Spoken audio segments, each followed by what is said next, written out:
Hey guys, Infidel1258 here. Today I want to talk to you about a clip that I saw on Tales from the Cryptmancer. Covered something about how AgRoad was speaking to a new gambling game that's going to come to Splinterlands ecosystem.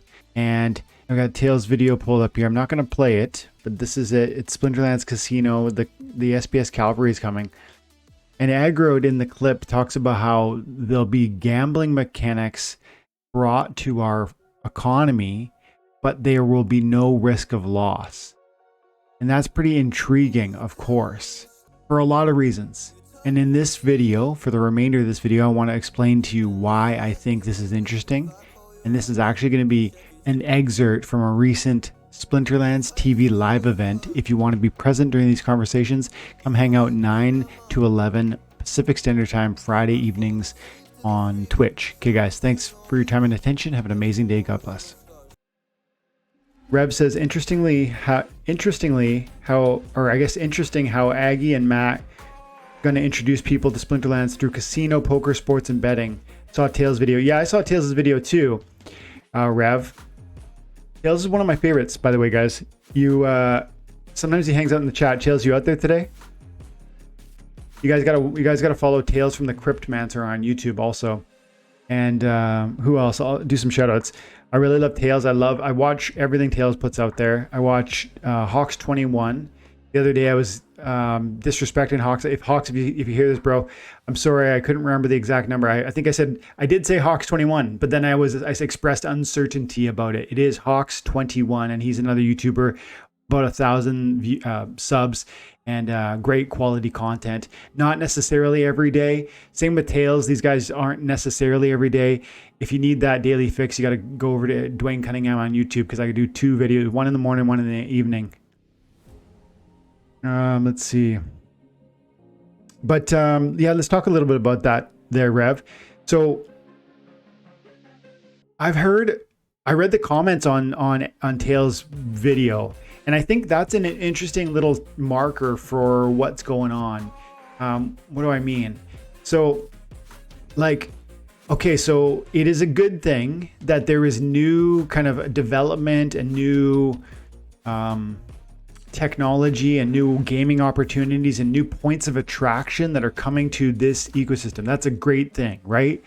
If you don't like it, if they add, for instance, they talked about adding a tower defense game to this ecosystem. Now, it's not Splinterlands building that tower defense game. It's some third-party developer. So that's the first good thing. We're not distracted by it. We're not paying for it. It's some third party creating new utility for the assets you already own. That should be exciting to everyone, regardless of whether you like tower defense games or not. It should appeal to a certain audience, which is perhaps not the same audience, meaning new bodies in this economy. It should provide new utility to this game and the assets we're accruing within this game. That should appeal to everyone here. And if these truths apply to that tower defense game, I would argue that they apply to a casino-based game like the one Aggie talked about in that video referenced by Tails and being commented on here by Rev in the chat.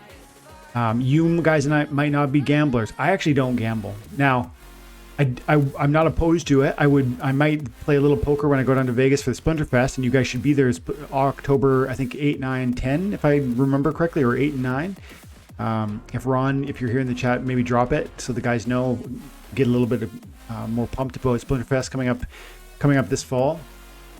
But I'm not opposed to gambling, but some people are, right? They're hard and fast, no, I don't want to gamble.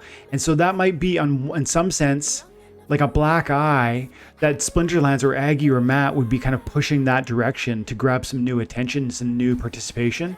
Some people might take that the wrong way. And I saw that sentiment being spoken and shared in Tails' recent video that Rev is referring to. There was one commenter and he said something like, this is a bad look. This is, a bad idea. This is, I forget what word he used, but it was just a very critical analysis of what this casino thing could be. And that's going to happen. That happened with the summoner that drops poison. Remember that? The death summoner that drops poison. What did people say about Waka Spirit Blade? They talked about how, oh man, nobody even knows who this guy is. They were critical, right? People were critical. People are always critical of everything, whether it's the best idea or the worst idea. And I actually don't like Waka Spirit Blade, the card, but I have no problem with the idea of partnering with real world people to try and draw perhaps different audiences into this game. I think that's a great idea. And it offered a new card to our ecosystem, which was in and of itself interesting to me, regardless of whether it was tied to a real world person. Now, I don't know how successful this was in terms of a campaign to draw new people and new attention, but that's beside the point. Just because this, even if you were to prove to me right now that this was not an effective advertising strategy, I might concede that you're right. But that doesn't mean that all partnerships and all similar attempts to advertise by cross-referencing with like other things, like for instance that the new Hearthstone streamer, that's big, that's huge. Maybe you don't like Hearthstone, who cares? Like you don't, someone does. It's like this.